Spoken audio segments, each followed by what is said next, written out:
UP में एक और सीट पर जल्द होगा उपचुनाव। मिल्कीपुर सीट को लेकर सियासी घमासान जारी। सपा के गढ़ में कमल खिलाने को बेताब है बीजेपी। लोकसभा में मिली हार का बदला लेने का मौका। उत्तर प्रदेश में 9 सीटों के लिए हुए उपचुनाव के बाद अब बीजेपी और मुख्य विपक्षी दल सपा के बीच एक और चुनावी लड़ाई होने वाली है। ये लड़ाई मिल्कीपुर विधानसभा सीट के उपचुनाव में होगी। जल्द ही उपचुनाव की तारीख का ऐलान होने की संभावना है।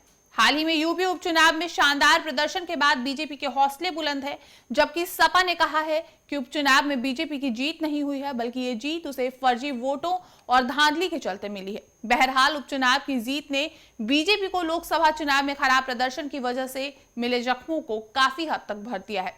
बीजेपी अब मिल्कीपुर विधानसभा सीट पर होने वाले चुनाव पर भी जीत हासिल करना चाहती है, लेकिन यहां उसके लिए चुनावी मुकाबला आसान नहीं है। बीजेपी के लिए मिल्कीपुर सीट प्रतिष्ठा का सवाल बना है, तो सपा के लिए वापसी की चुनौती। ये सीट सपा के कदावर नेता अवधेश प्रसाद के सांसद बनने से खाली हुई है। अवधेश प्रसाद ने अयोध्या में भाजपा के प्रत्याशी लल्लू सिंह को 54,000 वोटों से मात देकर जीत दर्ज की। 79 साल के अवधेश प्रसाद अपने सियासी करियर में 9 बार विधायक और 6 बार मंत्री रह चुके हैं।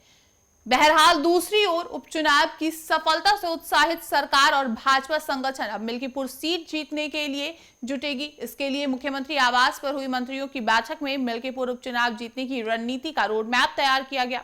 इस मौके पर सभी मंत्रियों को अभी से मिल्कीपुर सीट को जीतने का टास्क देते हुए अभी से चुनाव की तैयारियों में जुटने के निर्देश दिए।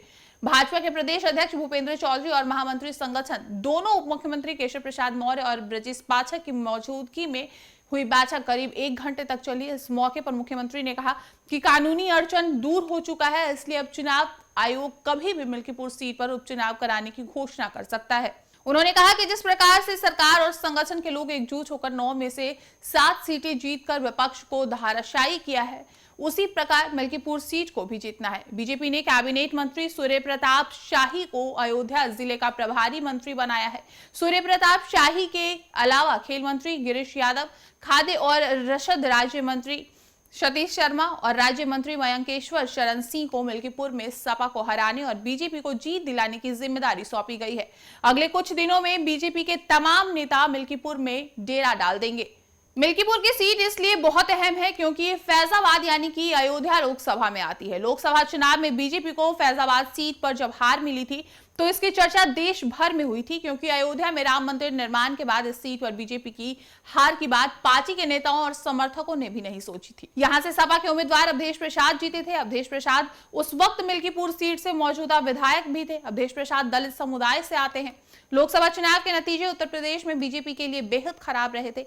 पार्टी को साल 2019 के लोकसभा चुनाव के मुकाबले 29 सीटों का नुकसान हुआ था, जबकि पार्टी का यह दावा था कि चुनाव में प्रदेश की सभी 80 सीटों पर जीत दर्ज करेगी, लेकिन नतीजों ने बीजेपी के अरमानों पर पानी फेर दिया। खास तौर पर अयोध्या में मिली हार के बाद बीजेपी के अंदर खलबली मच गई।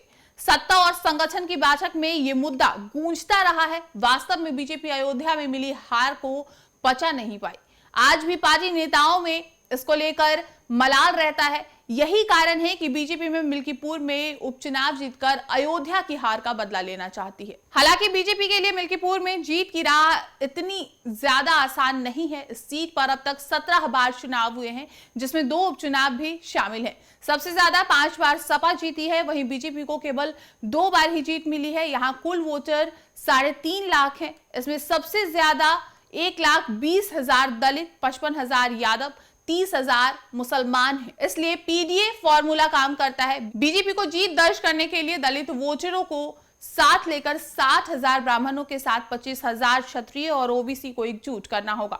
उम्मीदवारों की बात करें तो सपा ने सांसद अवधेश प्रसाद के बेटे अजित प्रसाद को उम्मीदवार बनाया है, जबकि बीजेपी की ओर से कई बड़े नेता टिकट के दावेदार हैं। हम हैं देश के दिल, उत्तर प्रदेश की धड़कन, उत्तर प्रदेश टाइम्स।